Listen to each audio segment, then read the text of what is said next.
Kenapa harus sholat? Bismillahirrahmanirrahim. Assalamualaikum warahmatullahi wabarakatuh. Alhamdulillah wassalatu wassalamu ala rasulillah Muhammad ibn Abdullah wa ala alihi wa sahbihi wa man walah wa ba'd.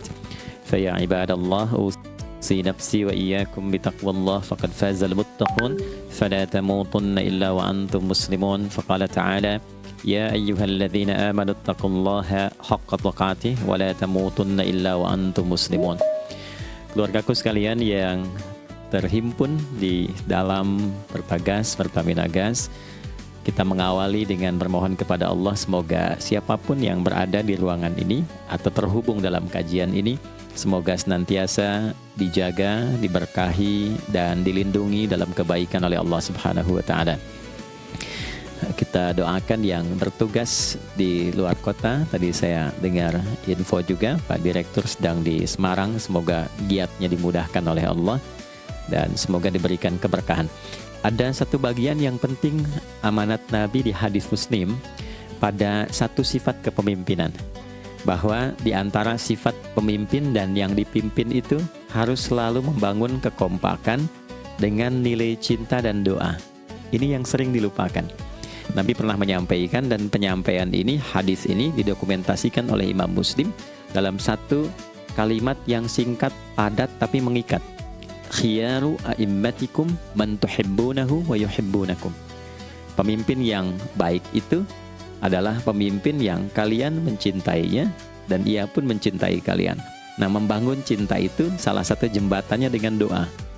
Oleh karena itu, di antara doa yang dianjurkan saat Anda memulai pekerjaan, itu bukan hanya untuk pribadi, lancarkan pekerjaan saya, tapi juga sehatkan pimpinan saya. Pimpinan mendoakan sehatkan anggota saya, sehingga semua itu melahirkan sifat harmoni yang memberikan kenyamanan dan kebahagiaan dalam bertugas. Nah, izinkan saya mengawali dengan itu dulu, karena itu di antara sunnah yang seringkali terlupakan. Sehingga bekerja itu lebih banyak dilakukan dengan tekanan menyelesaikan tugas dibandingkan dengan rasa cinta untuk bisa memberikan nilai ibadah di dalamnya. Yang kedua, semoga sholat kita diterima oleh Allah Subhanahu wa Ta'ala. Nah, yang kedua ini tidak cukup dengan amin. Kita harus tahu dulu standar penerimaan itu seperti apa. Dan yang kedua, kenapa harus sholat? Ini poin pokoknya. Mengapa sih umat Islam itu cukup hanya misalnya dengan bersyahadat saja dipandang sudah berislam, lalu berbuat baik? Kenapa mesti ada sholat? Kenapa bahkan yang pokok sampai 5 waktunya? Dan jumlah rakaatnya pun diatur sedemikian rupa, sampai teknisnya pun dijelaskan dengan rinci. Saking rincinya, bila ada yang menyimpang dari rincian itu, maka dianggap sholatnya tidak sah dan mesti diulang. Shallu kama ra'aitumuni usalli. Sholatlah kalian seperti kalian persis melihat aku menunaikan sholat. Dan dalam sholat inilah kemudian ada sanad yang tersambung secara ketat sampai-sampai dalam hadis Muslim nomor hadis 397. Demikian di Al-Bukhari juga diabadikan di nomor hadis 757 oleh sahabat Abu Hurairah. Sanadnya tersambung kepada Khalad bin Rafi Az-Zuraiqi, seorang yang sholat di samping Nabi tapi bermasalah sholatnya.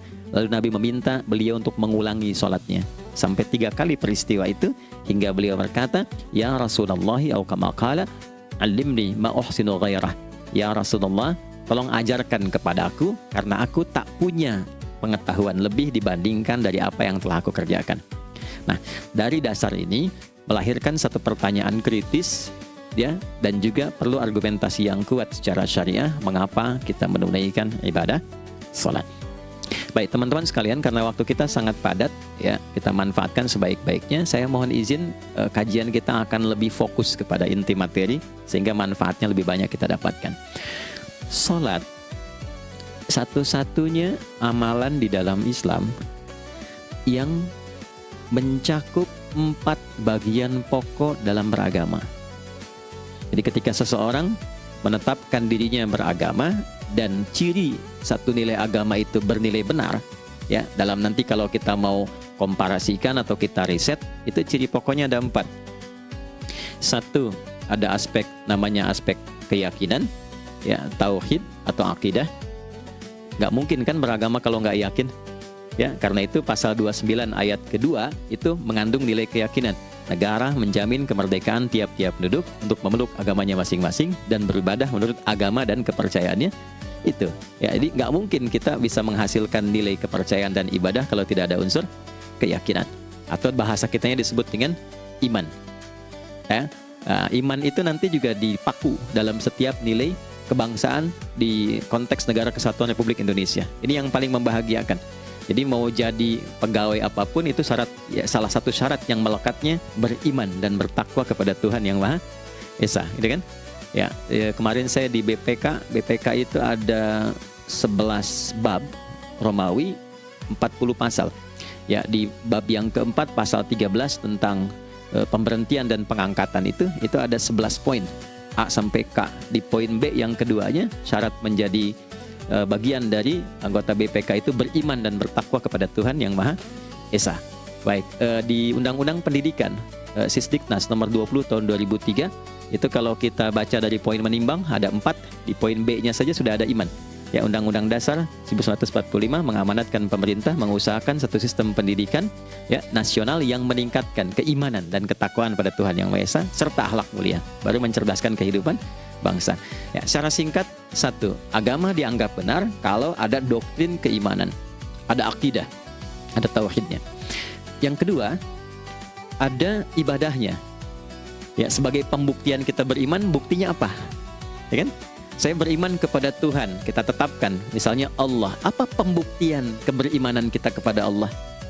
Ya, kan pembuktiannya itu mesti diwujudkan dalam bentuk sikap. Sikap itulah yang disebut dengan ibadah. Nah, konsepsi ini ada di Quran surah ke-20 Thaha di ayat ke-14. Innani anallahu la ilaha illa ana fa'budini. Ya, sungguh aku tegaskan bahwa akulah Allah, satu-satunya Tuhan yang layak dipertuhankan dan disembah. Ketika Anda mempertuhankan aku, fa'budni, maka buktikan kebertuhananmu kepadaku dengan menyembahku. Karena itu namanya Allah punya dua arti. Satu yang dipertuhankan, kan? Ilahun wahid. Yang kedua yang disembah. Ya, jadi yang dipertuhankan dan disembah. Oke. 3. Yang ketiga harus punya unsur praktikal atau implementatif dalam interaksi kehidupan. Ya, jadi bukan cuma nyembah Tuhan, bimbingan kehidupannya apa? Implementasi dari ibadah itu. Ya, ciri umat beragama itu kan bukan hanya sekedar saya yakin, beriman, saya ibadah. Terus bukti ibadah itu dibawa dalam berinteraksi hariannya seperti apa wujudnya. Ya, makanya ketika dulu orang itu jujur, orang itu bangga dengan kejujurannya bukan sebagai orang jujur, tapi sebagai muslim. Jadi ketika ditanya, kenapa Anda jujur? Karena saya muslim.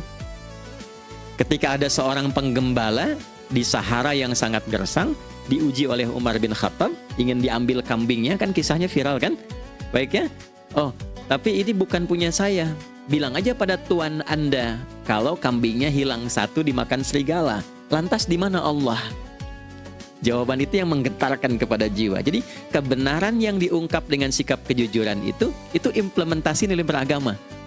Nah, jadi praktek ibadah ada di muamalah. Oke, satu akidah.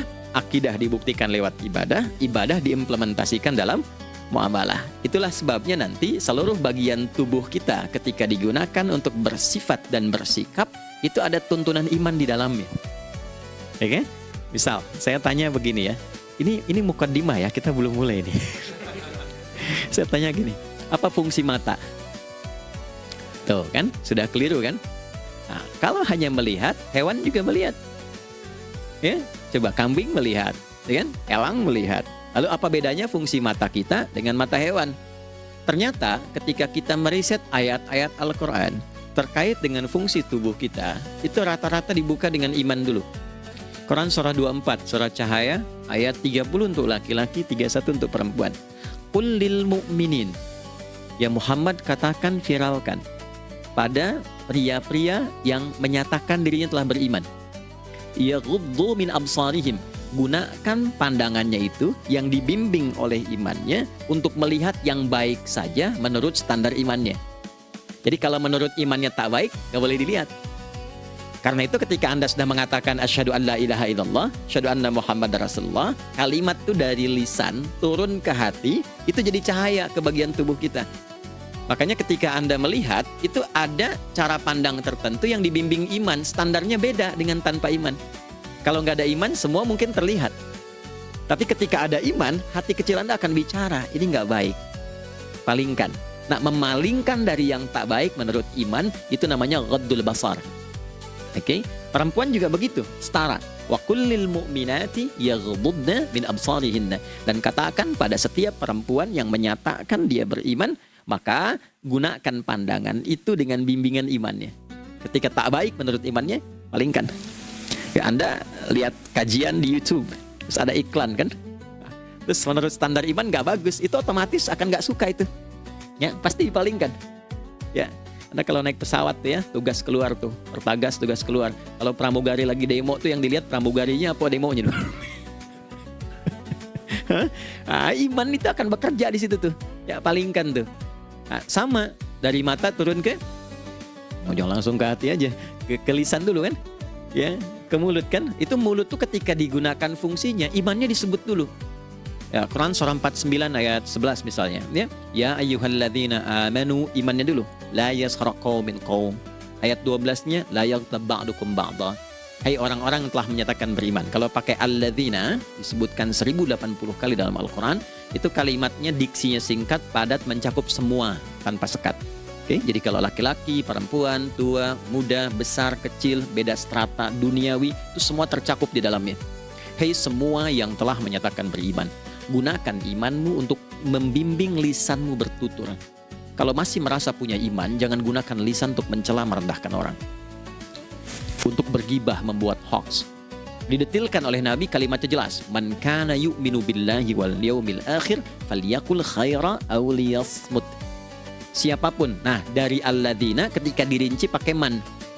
Ya, man itu bentuk tunggal, ya, personal, tapi maknanya general. Jadi kalau Anda, saya, kita baca ayat atau hadis ada man, posisikan Nabi sedang bicara ke kita. Ya, hei adi hidayat, posisikan Nabi bilang gitu tuh. Kalau engkau merasa beriman sama Allah dan yakin dihisab di hari kiamat, jaga lisanmu. Katakan yang baik dengan bimbingan imanmu, tak mampu engkau diam. Jadi cukuplah suami istri itu menggunakan satu hadis ini, pasti sakinah itu muncul dalam kehidupan rumah tangganya. Ya, itulah sebabnya kenapa sakinah didahulukan dibanding mawaddah. Hati-hati ya, Mbak, walaupun namanya sakinah, nggak ada ini nggak akan datang tuh ketenangan tuh. Ya, ada yang tahu nggak rahasianya? Kenapa sakinah duluan dibanding mawaddah? Ya, 5 juta. Ya, waktu habis karena padat sekali. Maddah jamaknya mawaddah, rasa kasih yang tumbuh dari pemberian materi. Jadi kalau rumah tangga itu ingin cenderung pada kebahagiaan, boleh berbagi dengan materi. Ya, istri cemberut, Anda datang dengan senyuman, sayang, kenapa? Ya, ini emas 2 kilo, nah itu pasti sehat lagi tuh. Ya, itu mawaddah. Tapi maaf, walaupun Anda mapan bekerja, harta cukup melimpah, ruah, tapi tidak ada ketenangan di rumah tangga, tidak ada sakinah, maka hampa kehidupan rumah tangga itu. Itulah sebabnya kenapa di Quran sakinah lebih dulu dibandingkan dengan mawaddah. Saya tanya ibu deh, ibu pilih mana? Kaya tapi gelisah atau miskin tapi tenang? Oke. Saya paham itu. Saya paham. Suami juga sepakat semuanya. Artinya apa? Kita nggak bisa menghilangkan unsur ketenangan. Oke, itu hanya pembuktian argumentatif ya, supaya kajiannya lebih kepada argumen.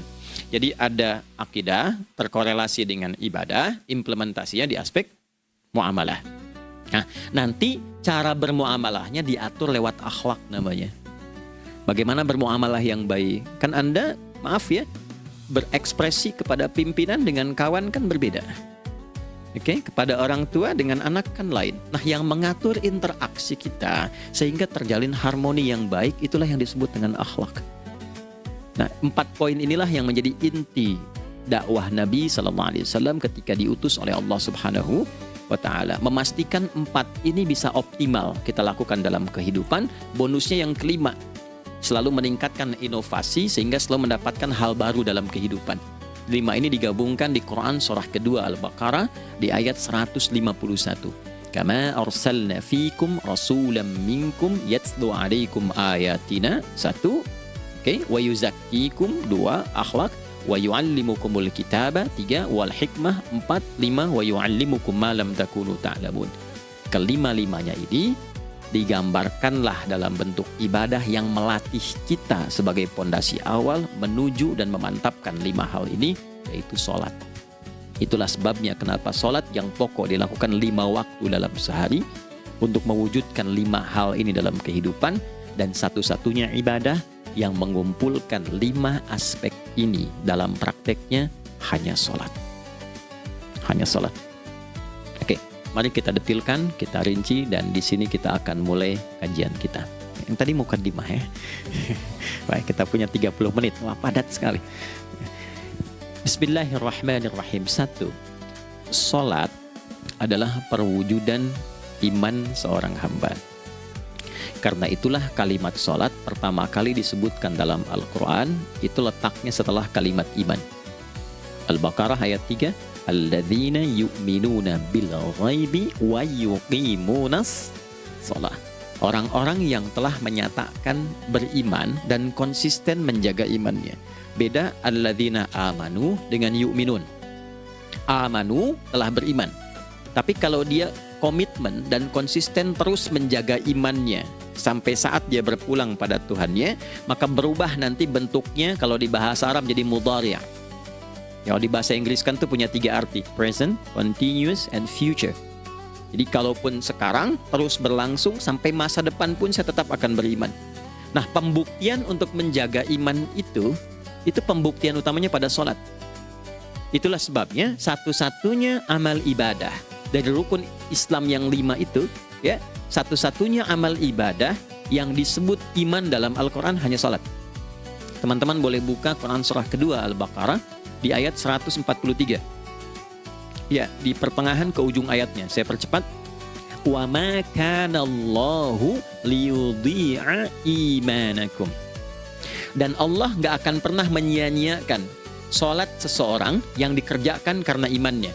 Ayat ini turun, ketika ada terjadi pergantian arah kiblat dari yang tadinya semula ke Masjidil Aqsa, lalu berputar 180 derajat, beralih ke Masjidil Haram.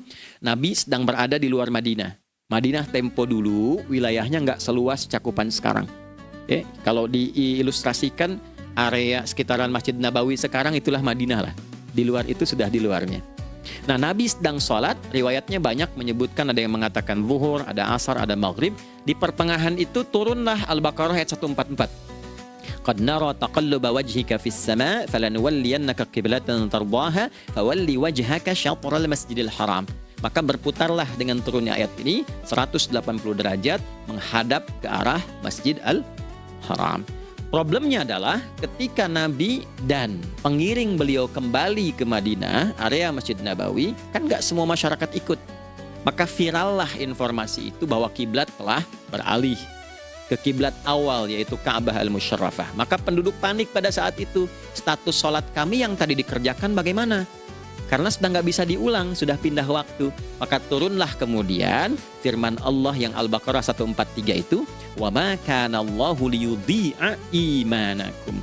Karena engkau mengerjakan sholat itu dengan imanmu, maka Allah nggak menyia-nyiakan imanmu itu. Maksudnya apa? Walaupun arah kiblatnya tidak tahu mengarah kepada sisi yang belum berubah, tetap dihitung pahalanya sempurna karena imannya. Gitu. Nah, ini nanti yang menjadi landasan turunnya Al-Baqarah ayat 115. Walillahil masyriq wal maghrib fa aynama tuwallu fathamma wajhullah. Kalau Anda sedang tugas nanti di lapangan, lalu sulit menemukan arah kiblat. Aplikasi susah karena sinyal nggak masuk misalnya. Oke. Kemudian juga matahari agak remang-remang sehingga sulit untuk terlihat patokannya. Maka dengan keyakinan, dengan iman itu, menghadaplah ke arah yang kita yakini, maka berlakulah Al-Baqarah 115. Di saat itu diterima amal ibadah kita sama dengan yang menghadap kiblat dengan dasar imannya. Oke, nah pengertian terbaliknya, mafhum mukhalafahnya, maka Nabi mengatakan, al-farqu bainal mu'min wal kafir tarkus shalah.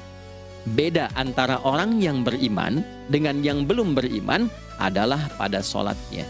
Jadi kalau ada orang mengatakan sudah beriman dan tidak menunaikan sholat, ini artinya keimanannya belum diakui sepenuhnya oleh Allah Subhanahu wa Ta'ala. Jelas ya? Halo, kenapa sedih begini? Maaf, saya terlalu cepat nggak? Nggak ya, baik. Jadi dalam poin ini penting pembedanya di sholat. Itulah sebabnya kenapa dari kecil kan, usia sekian, dari mulai 3 ke arah 7 tahun contohkan. Ya, orang tuanya sholat bentangkan sejadah. Kalau bisa, kalau anak sudah mulai suka tuh kasih model sejadah yang anak-anak sukai bentuknya. Ya, dulu ada anak saya senang model mobilan. Saya tidak sebutkan supaya tidak endorse gitu ya. Dikasih sejadah dengan pola itu, dia senang tuh ikutin. Kita nggak minta sholat, dia datang sendiri. Ya, nanti setelah mulai 7 tahun kan baru diajarkan dengan baik, diajak ke masjid kalau yang laki-laki. Demikian seterusnya. Ya, mengapa dari awal dituntun seperti itu? Untuk memberikan sebuah penguat bahwa penjagaan iman dimulai dari sejak dini. Ya, tapi di Indonesia saya perhatikan kelasnya sudah advance. Ya, TK sudah manasik gitu. Oke. Itu satu ya. Karena nanti kalau Nabi bilang begitu artinya akan terjadi orang mengatakan beriman tapi tidak sholat. Ya, makanya keras dari awal Nabi katakan bahwa pembeda antara orang yang beriman dengan yang baru klaim beriman itu pada sholatnya. Ya, pada sholatnya. Mengerjakan sholat maka sah status imannya, tidak menunaikan sholat maka bermasalah imannya. Itu poin yang pertama. Yang kedua teman-teman sekalian, ibadah. Kita lanjut ya. Sholat adalah bagian pokok terpenting dari ibadah. Nah, di sini kita akan mulai membuka sedikit rahasia terkait dengan aspek ibadah ini. Teman-teman sekalian, ternyata sholat ini ketika oleh Allah diturunkan dalam Al-Quran, dalam konteks penunaian ibadah, bukan berarti hanya mengkoneksikan atau mengkorelasikan hubungannya dengan iman saja, bukan. Karena saya beriman, saya buktikan ibadah nyembah Allah lewat sholat. Dalilnya Quran surah ke-20 ayat 14.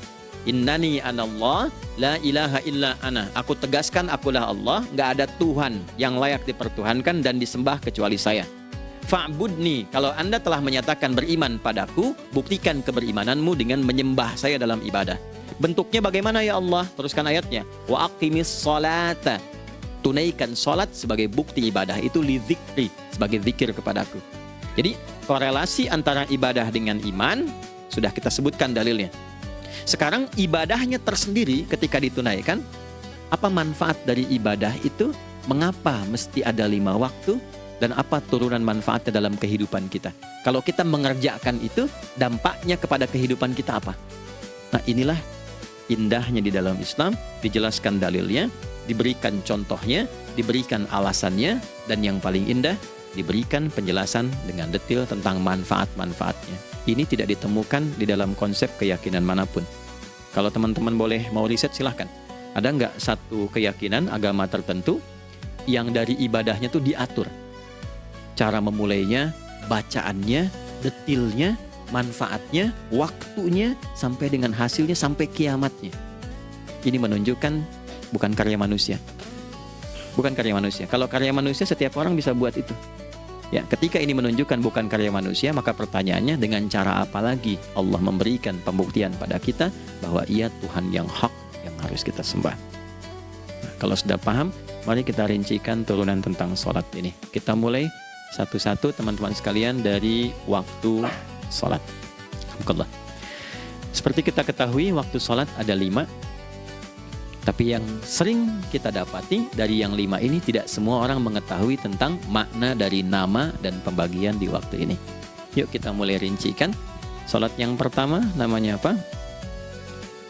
Nggak usah khawatir menang nggak dapat hadiah kalau benar. Salah juga keterlaluan. Oke, 1 subuh. Dia satu-satunya nama sholat yang punya 2 nama ya. Subuh dan fajar. Oke, Pak Fajar, Pak waktu sholat. 2 zuhur. 3 asar. 4 maghrib. 5 isya. Oke, rumus hitungannya 24 434 ya. Rumus bilangannya 24 434. Kalau mau tanya nomor koneksi dengan Allah 24 434, 2 subuh, 4 zuhur, 4 asar, 3 maghrib, 4 isya. Oke, pertanyaannya, apa artinya nama itu? Selama ini jangan-jangan kita hanya tahu namanya tapi tidak memahami maknanya. Itu poinnya. Oke, sekarang mari kita mulai. Izin saya tidak punya kemampuan untuk menuliskan, ya, karena memang saat ini terbatas, tapi kalau diperkenankan bisa kita coba uraikan sedikit. Baik. Ya, bismillah, jazakallah khair. Mohon fokus baik-baik karena waktunya tinggal 21 menit lagi. Izin saya pastikan dulu ya supaya terlihat dengan baik. Ibu kelihatan di sana? Bagus. Bagus ya.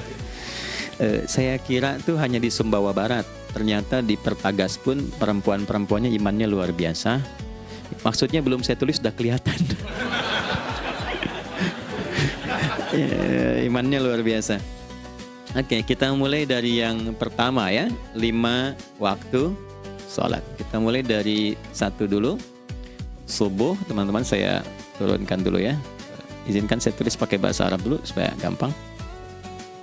1, dia punya 2 nama, yang ke Arab ya. Kalau yang gini angka Hindi.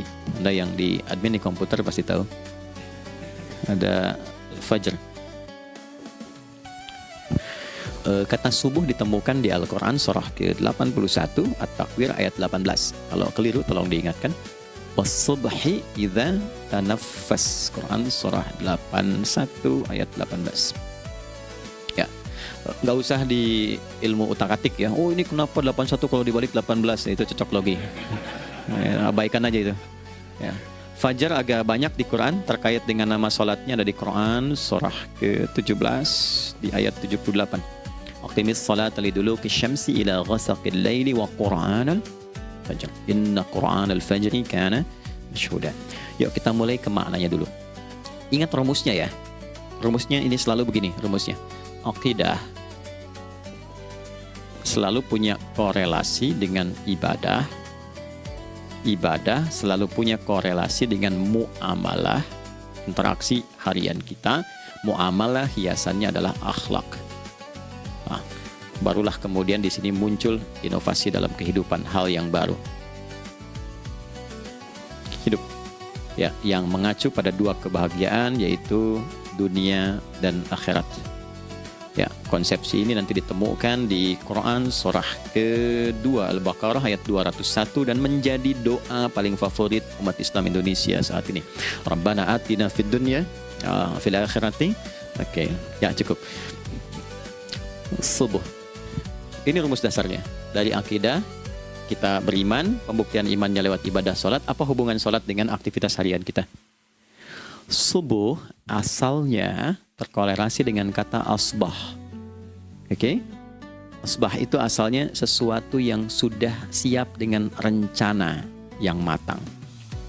Baik, orang Arab tuh kalau bertanya begini, kaifa asbahta ya akhi? Kaifa asbahti ya ukhti? Bagaimana kabarmu di pagi ini? Itu bukan hanya nanya kabar kesehatan. Beda dengan kaifa haluk, beda. Ya, itu bertanya bagaimana kabarmu hari ini, aktivitasmu bagaimana? Lancar, sudah siap, planning bagus dan sebagainya. Ya, itulah sebabnya ketika Allah bersumpah dengan awal waktu, penandanya adalah planning kegiatan. Ya, was-subhi, dan aku bersumpah demi waktu subuh, awal mula untuk berkegiatan, idza tanaffas, apabila sudah mulai bergerak. Bersamaan dengan nafas yang keluar itu, maka sudah jelas rencana yang dibuat. Ya, jangankan kita, semua alam itu, semesta itu seluruhnya bukan hanya bertasbih, tapi beraktivitas dalam tasbihnya. Di waktu subuh, matahari sudah mulai bersinar kan?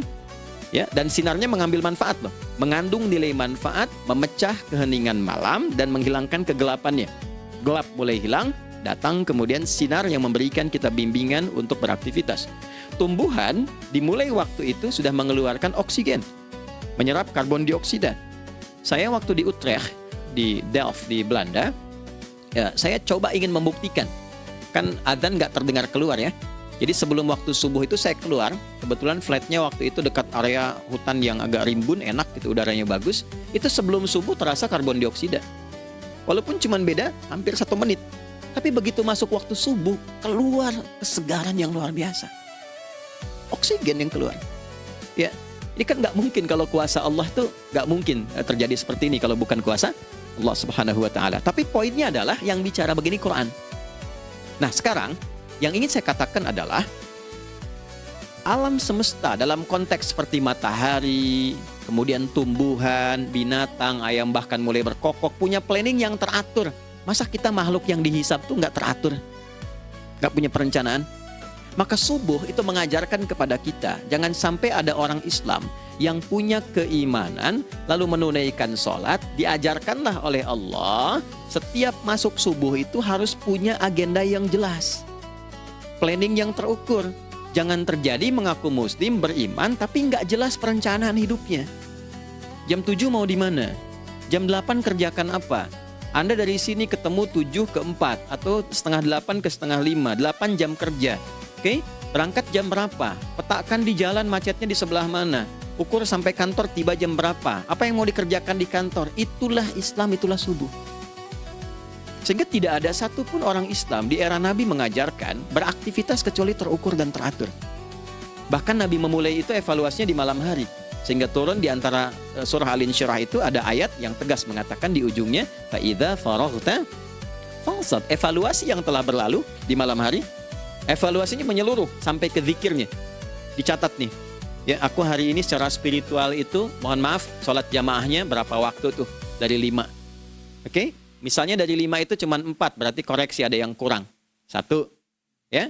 Yang kedua, secara intelektual sudah berapa bacaan yang dibaca saat ini, ilmu yang ditingkatkan, mensyukuri anugerah akal dan sebagainya. Bekerja sempurna enggak? Turunkan ibadahnya bagaimana? Ketika ada yang kurang, istighfari. Ya, sebagai seorang ayah, ada nggak sesuatu yang salah yang dilakukan belum sempurna?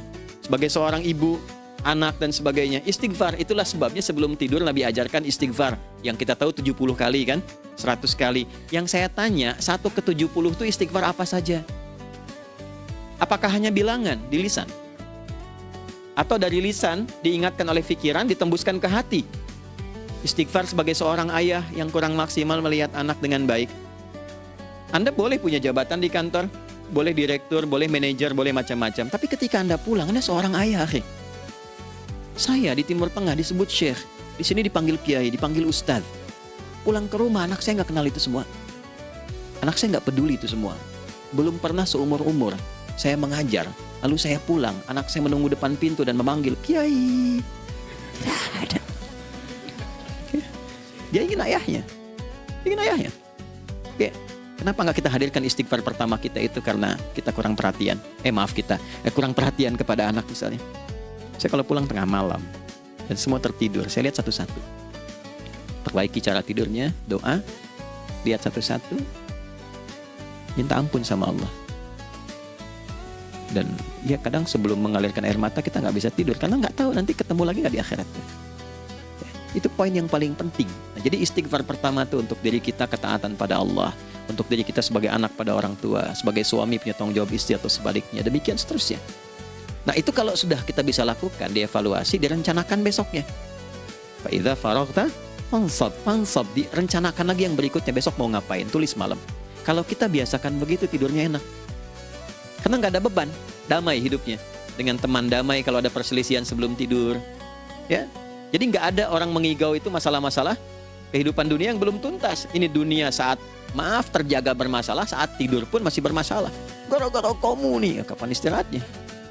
Ya. Nah, ketika kita bangun dari subuh itu, maka rencana yang sudah kita siapkan itu, teman-teman sekalian, dibawa menghadap Allah supaya minta kemudahan, minta kelancaran, minta pendampingan, minta bimbingan. Itulah sebabnya kita dipanggil sholat di awal waktu, supaya rencana yang sudah kita siapkan itu minta taufiknya, persetujuan dan perlindungan dari Allah. Inilah yang menjadikan rahasia umumnya para sahabat memulai berkegiatan sejak dari masjid. Teman-teman boleh riset deh hadis-hadis tentang sholatnya sahabat dan kaitannya dengan syuruk dan pekerjaan. Rata-rata memulai dari masjid. Mereka tungguin, evaluasi, begitu siap, syuruk, minta sama Allah, berangkat. Saya mau kasih satu rahasia ya. Boleh jadi ijazah tapi di antara kita aja ya. Anda boleh lakukan, berangkat ke masjid itu dengan baik. Terus minta misalnya, ya Allah, Kau perintahkan aku untuk berikhtiar, sekarang aku lakukan. Kau perintahkan aku untuk merencanakan, sekarang aku ikhtiarkan. Mohon lindungi, mudahkan, dan berikan bimbingan terbaik untuk mendapatkan hal yang wajar, halal, baik, dan Kau ridhai. Anda berangkat. Pulang. Sebelum nyampe rumah, mampir dulu ke masjid. Masjid terdekat dari rumah aja. Sholat 2 rakaat gitu. Ya, sholatnya bisa sholat wudhu, tahiyatul masjid dan sebagainya. Setelah itu pulang. Doa dulu habis sholat. Ya Allah, aku telah berikhtiar seperti apa yang telah Engkau perintahkan. Sekarang aku memohon rizki darimu seperti apa yang telah Engkau janjikan. Kalau dengan semua ikhtiar ini belum cukup menurunkan rizki darimu, maka mohon tunjukkan padaku saat ini dengan cara apa lagi aku mesti berikhtiar. Oke? Silahkan Anda pulang dengan suasana itu ke rumah dan lihat apa yang terjadi. Rasakan bedanya, bedakan rasanya, dan pasti terasa bedanya. Gak ada kesan yang lain pada jiwa. Jadi yang dibawa ke rumah itu bukan aura kantor, bukan aura jalan yang macet, tapi ada ketenangan, kenyamanan, dan kenikmatan. Kalau teman-teman mau pakai sunnah sahabat ini dalam dunia pekerjaan dan Anda lakukan, coba sehari ini saja, rasanya pasti beda. Ya, ini bagian pertama. Nah, ketika kita ingin datang menghadap Allah dan mulai membawa rencana kita, kan perlu isyaratnya kan, kapan dimulai? Gak bisa tiba-tiba saya bangun jam 3 langsung sholat subuh, kan tidak begitu. Ya kan? Mesti ada satu sinyal dulu, yang dari sinyal itu ada feedback pada diri kita untuk merespon, gitu kan? Nah, pancaran respon atas sesuatu yang memancar akibat satu hal yang terjadi. Kalau di gaya itu kan, kalau ada gaya gerak, gaya dorong kan? Ya, kalau nggak salah F1 sama dengan F2 kan? Nah, gaya gerak sama dengan gaya dorong. Geraknya dikit, bunyinya kecil kan? Kencang bunyinya, kencang. Terus ada F berbanding lurus dengan P, Pascalnya. Gaya berbanding lurus dengan tekanan, kan? Semakin banyak gaya, semakin tertekan. Nah, respon yang muncul ketika ada satu misalnya gaya, tapi responnya sifatnya materi sifatnya. Ya, misal kalau Anda mau mengebor air, kan? Kemudian keluar terpancar tuh dari bawah itu keluar misalnya air. Nah, itu namanya infajar. Infajar. Dalilnya Quran surah kedua ayat 60. Wa idzistasqa Musa liqaumihi faqulna idrib bi'asakal hajar fanfajarat minhu 12 aina. Nabi Musa kata Allah itu kaummu 12 suku minta mata air dan enggak tanggung, setiap sukunya minta satu, katanya supaya enggak rebutan. Maka Allah firmankan, pukulkan tongkatmu yang kayu. Lihat diksinya detil sekali. Pukulkan tongkatmu yang kayu ke batu itu, maka batu itu akan terbelah dan mengeluarkan pancaran 12 mata air. Ya, tongkat kayu dipukulkan ke batu, batunya yang hancur. Karena Musa seorang nabi, gitu kan? Anda punya tongkat emas, pukulkan ke batu, maka keluar 12 air mata, gitu ya. Nah, ini infajar. Kalau respon yang keluar itu respon buruk, misal dalam nafsu, kan suka ada trigger ya yang memancing respon, terus nafsu keluar kan? Ya, apa saja itu? Lihat gambar yang nggak bagus, nafsu keluar, gitu kan? Lihat sendal bagus, nafsu keluar, macam-macam ya. Nah, itu fujur namanya. Fujur. Hurufnya masih sama, cuma bentuknya berbeda. Fa, jimnya masih ada waw, ada ra-nya. Fujur. Quran surah 91 di ayat 7-10. Wa nafsi wa ma sawwaha fa alhamaha fujuraha wa taqwaha. Fujur tembus ke nafas, nafas memerintahkan yang buruk disebut su. Nafas ketemu su jadi nafsu. Makanya nama lain fujur itu nafsu. Dalilnya Quran surah 12 ayat 53. Wa ma ubarri'u nafsi innan nafsa la'ammaratun bisu. Ya, la'ammaratun bisu'i illa ma rahima rabbi. Oke, nafas ketemu su. Teruskan. Tapi kalau pancarannya pada sifat yang baik. Oke? Membelah sesuatu yang gelap menjadi baik, terbuka, memancarkan respon panggilan yang baik, maka berubah katanya menjadi fajar. Oke? Matahari diperintahkan oleh Allah, diperintahkan membelah kegelapan malam. Keluarlah sinar pertamanya, disebutlah fajar. Kenapa? Karena ada respon kebaikan keluar darinya. Baik, perhatikan baik-baik Quran surah kedua ayat 187.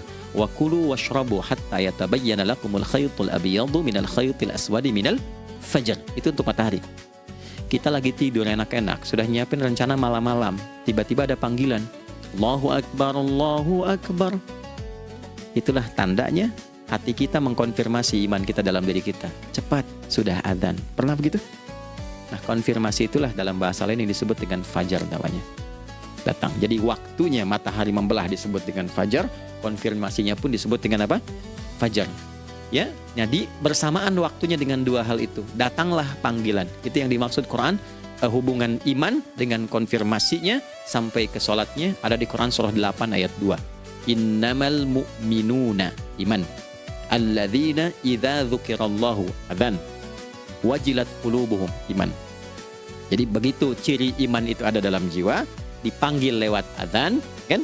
Allahu Akbar, langsung merespon, ya Allah sudah adzan. Walaupun setelah adzan ada lagi getaran, baru adzan belum qomat gitu kan. Nah, misal ya. Nah, tapi inilah fajar. Jadi maksudnya rencana Anda ini agak jarang dibahas ya. Mohon maaf, ilmu ini agak jarang. Jadi jangan Anda bilang saya bid'ah, bukan.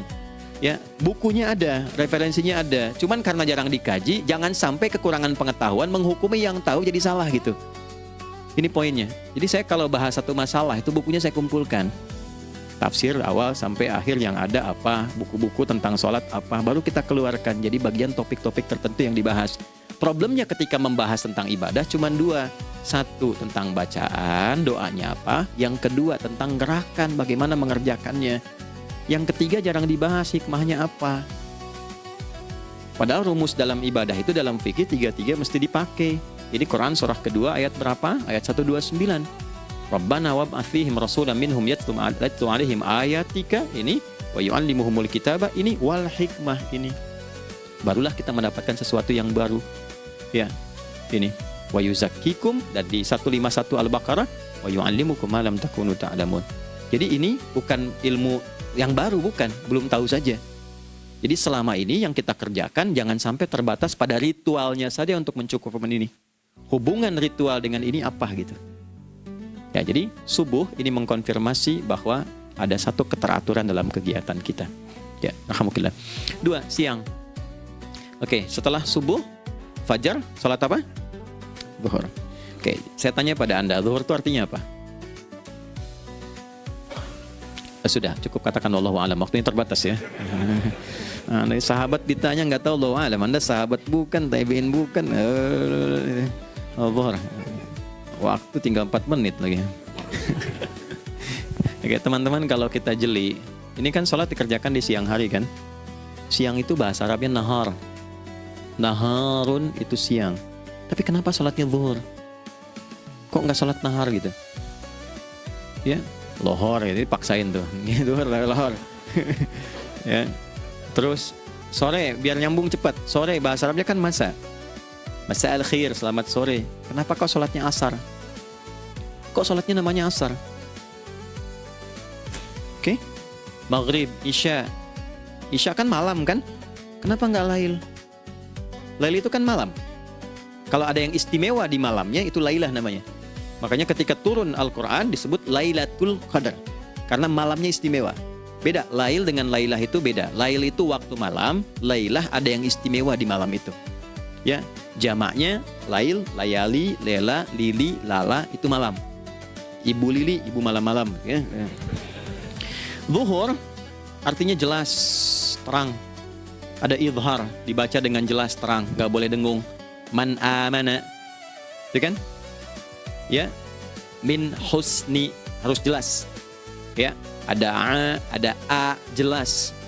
Zuhur, kenapa disebut zuhur? Untuk evaluasi kegiatan kita dari setengah hari. Sudah jelas belum hasilnya? Yang Anda punya rencana di sini, evaluasi di siang. Jelas gak hasilnya? Pekerjaan Anda yang sekarang diamanahkan dari pagi jam 7 sampai sekarang, evaluasi dulu. Dicek, jangan cuma ditinggalkan. Oke, saya sedang kerjain, tinggalin dulu sholat. Bukan begitu. Ketika akan sholat, Anda cek dulu. Dari ke siang itu tengah hari, bagaimana hasilnya? Ada yang perlu disempurnakan gak? Ya, ketika ide-idenya mulai mentok, ada yang belum selesai, datang dulu sholat, tenang lagi. Saat tenang itulah dirumuskan kembali pelan-pelan. Kan lumayan dari jam 12 sampai jam 1. Diisi dengan baik, dilihat. Itu baru dunia ini. Kan kita ngejar ini juga. Karena nanti ayat 200-nya, ada yang cuma ngejar ini. Wa minan nasi may yaqulu rabbana atina fid dunya. Bukan, kalau nggak hafal diam aja. Wa minan nasi may yaqulu rabbana atina fid dunya wa ma lahu fil akhirati min khalaq.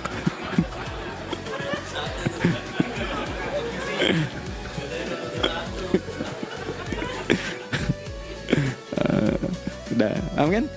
Dan di antara manusia ada yang fokusnya hanya dunia yang dikejar, sehingga nggak kebagian akhiratnya. Padahal dia tahu dia mau pulang.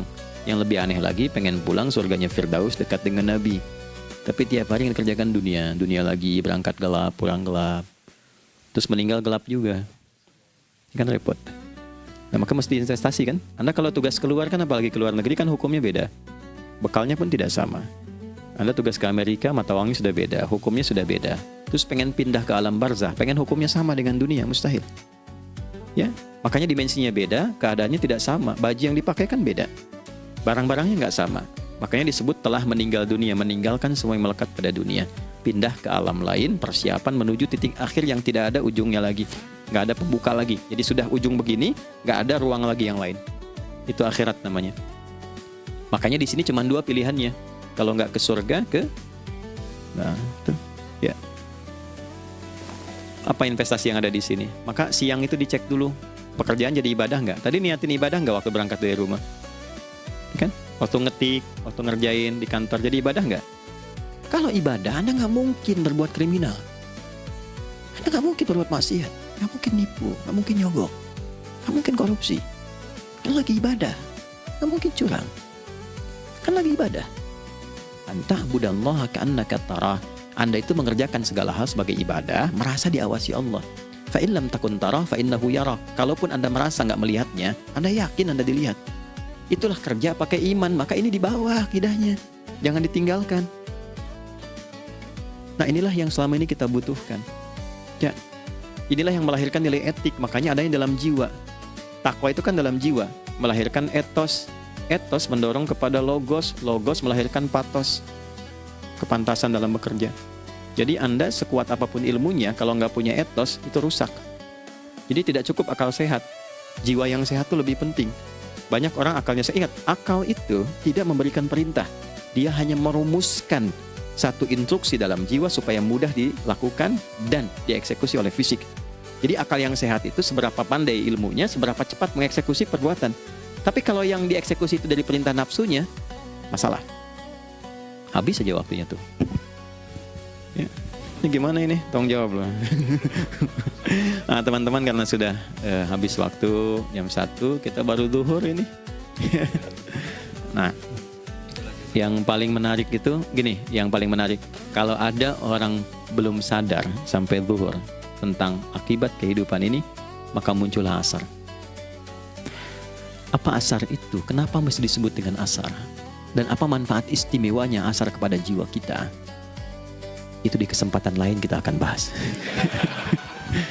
Teman-teman, waktunya sudah habis ya. Saya menghargai Anda, kan tidak boleh juga saya ngajarkan tapi mengambil yang sesuatu yang tidak tepat ya. Kita buktikan keimanan kita dengan mengerjakan amanah pekerjaan di tempatnya dengan baik, waktu digunakan dengan baik. Kita saling mendoakan supaya semua kita dijaga oleh Allah Subhanahu wa taala. Maafkan saya, lain kesempatan kita berjumpa kembali untuk melanjutkan apa yang telah kita bahas hari ini. Mari kita berdoa, semoga doa kita diterima oleh Allah Subhanahu wa taala. اللهم تقبل منا إنك أنت السميع العليم وتب علينا إنك أنت التواب الرحيم نحمدك كما علمتنا أن نحمدك ونشكرك شكرا كما علمتنا أن نشكرك أنت المقدم وأنت المؤخر بيدك الخير إنك على كل شيء قدير. Ya Allah, kami memujimu seperti Engkau mengajarkan kami untuk memuji dan bersyukur atas segala nikmat-Mu seperti Engkau bimbing kami untuk mensyukuri segala nikmat-Mu. Allahumma salli wa sallim wa barik ala habibikal karim rasulikal mustafa al-amin sayyidina Muhammadin wa ala alihi wa sahbihi ajma'in. Ya Allah, anugerahkan kami kemampuan untuk terus bersalawat pada Rasulullah, sehingga dengan itu kami mendapatkan kemampuan yang baik untuk meneladani kemuliaan beliau dalam beraktivitas kehidupan. Rabbana la tada' lana fi maqamina hadza dhanban illa ghafartah. Ya Allah, jika ada pendosa hadir di ruangan ini atau terhubung dalam kajian ini, maka jangan biarkan ya Allah ia meninggalkan tempat ini dan kajian ini kecuali Engkau telah ampuni seluruh dosa-dosanya. Wala hamman illa farajtah. Ya Allah, jika ada satu di antara kami yang menghadiri kajian ini membawa kegelisahan, maka mohon tenangkan keadaan hatinya.